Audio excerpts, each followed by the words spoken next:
খুব সহজভাবে আজকে আমি ইলিশ মাছ রান্না করব। এর জন্য মাছটা আমি সুন্দরভাবে আঁশ ছাড়িয়ে কেটে ধুয়ে নিয়েছি। আর দিয়ে দিলাম কিছু পেঁয়াজ কুচি তেলের ভিতরে। তেলটা কিন্তু আপনারা খেয়াল রাখবেন। দিয়ে দিলাম সেখানে রসুন বাটা। এটা একটু ভাজা, ভাজা হয়ে আসলে তার ভিতরে দিয়ে দিলাম হলুদের গুঁড়া, মরিচের গুঁড়া আর একটু পানি দিয়ে দিলাম মসলাটা সুন্দরভাবে কষিয়ে নেওয়ার জন্য।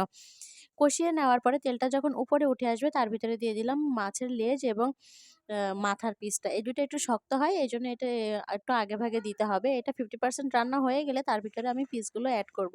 আর একটু ঢেকে, ঢেকে আমি হালকা জালে রান্না করব, যাতে মসলাগুলো পুড়ে না যায় এবং রান্নাটা অনেক সুন্দর হয়। অনেকে আবার বলতে পারে, "ওরে বাবা! কত তেল দিয়েছেন?" একেবারেই না। তো আমি একেবারেই তেলের জাহাজ ডুবিয়ে দেইনি। তেলটা কিন্তু খুবই সামান্য, আপনারা ১ম এই দেখেছেন। তো এইভাবে কিছুক্ষণ আমি আ ঢেকে দিয়ে কষিয়ে নিব। কষিয়ে নেওয়ার পরে তারপরে আমি যে ঝোলটা রাখবো তার জন্য আমি পানিটা দিয়ে দিব। আর যখন ঝোলটা ফুটে আসবে তার ভিতরে আমি এখানে দিয়ে দিলাম একটু জিরা আর সাদা সরিষা বেটে সুন্দরভাবে মিশিয়ে দিয়েছি।